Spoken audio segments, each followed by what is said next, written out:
Let's bring in the man of the hour, the man of the winter, the man that made Yankee fans' Christmases a lot better, and that's Giancarlo Stanton of the New York Yankees.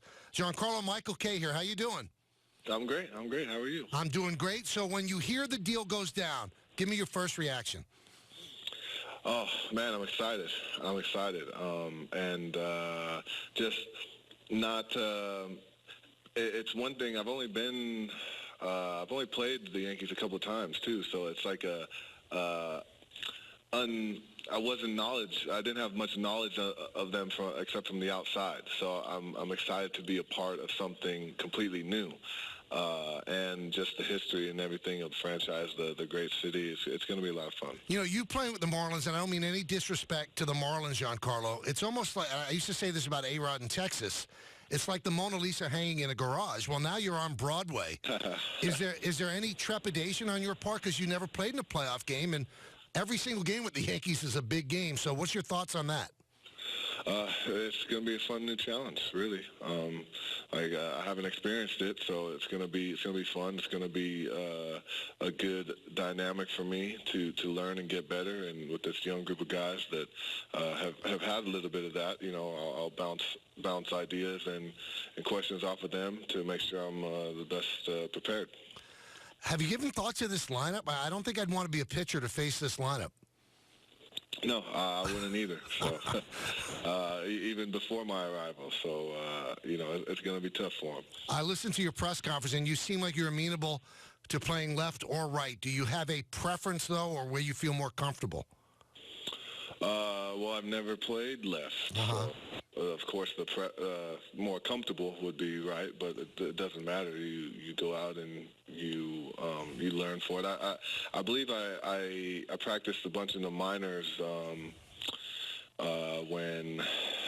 before I made it to the big leagues, just in case. So it's in there somewhere. I'll dust the rust off and figure it out. In interleague play, Giancarlo, did you ever DH, and is that something you'd feel comfortable doing?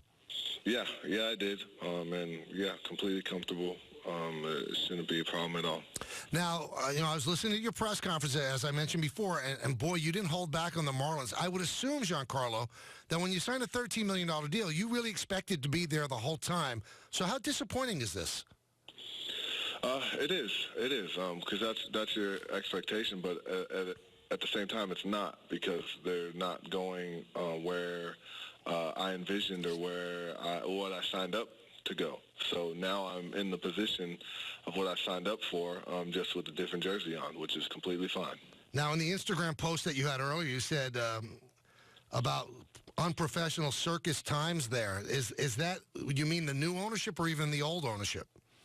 It's basically the combination of everything that's going on down there. So, but I haven't had much of the new, so yeah, revert back to mainly the old. Did you have any discussions at all, Giancarlo, with Jeter? Because during the owners' meeting, he said he had not spoken to you yet. Did you ever eventually speak to him, and what did he tell you, and what did you tell him? On Tuesday we did, and just reiterated where I was in this, and that the teams in place I wasn't comfortable with, and that I wanted to find, I wanted to explore my options, and I told them the options that I wanted, and that I'm not going to be forced anywhere or feel like I have to go somewhere that I don't want to just because there's a deal in place. So that's... Was it a cordial conversation? Did you feel comfortable talking with him? What did he say to you? Yeah, it was fine. We understood. Wasn't sure if it was going to get there, but sure enough, 2 days later we were there. So I think the meeting worked. I guess it did. We're talking with Giancarlo Stanton, the newest Yankee, here on the Michael K. Show on ESPN 98.7, seen across the world on the Yes Network on the simulcast. You're the best guy to ask this to, so I'll ask you, can baseball make it in Miami? Well, it doesn't seem like for the next couple of years, but I believe it can. That's why I gave it a chance. But it's got to be... it's going to be a tough task now, to be honest. Now, you're from Southern California. The Dodgers were supposedly another preferred team. You've lived down in South Beach playing with the Marlins. Experience in New York, do you like it? Do you think it's going to be pressured? What's your feel? Yeah, there's going to be, a new dynamic and pressure, if you would say, but that's just the expectation to win, and that's what I want to do. So, you got to live up to it. Any of your new teammates contact you yet? Yeah, I've talked to Judge and Romine so far, but we'll get together with a lot more as these days go. Did you have to make a deal with Romine to get 27?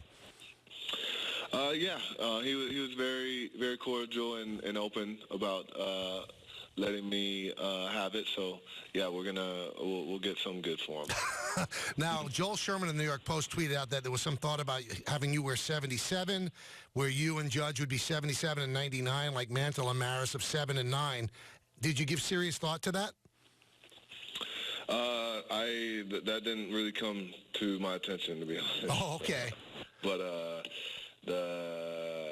as long as I bet it would have if Austin wasn't so cordial about it. But that would have been something pretty cool, actually. Yeah, really cool. Are you familiar with Yankee history? Have you studied up on it at all?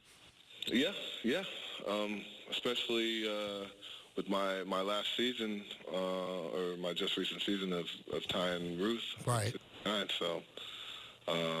Yeah, I know a good bit. That's the stories you hear growing up too. So, did you see the tweet that Judge sent out from Step Brothers? I guess. Yeah. That was pretty cool. Yeah, it was. Well, I think every Yankee fan is thrilled that you're here. We thank you for popping on. I know it's crazy busy down there. I look forward to seeing you in spring training and announcing the games as well. So, welcome to New York. Thank you. It's gonna be fun. I bet it is. All right, thank you, Giancarlo.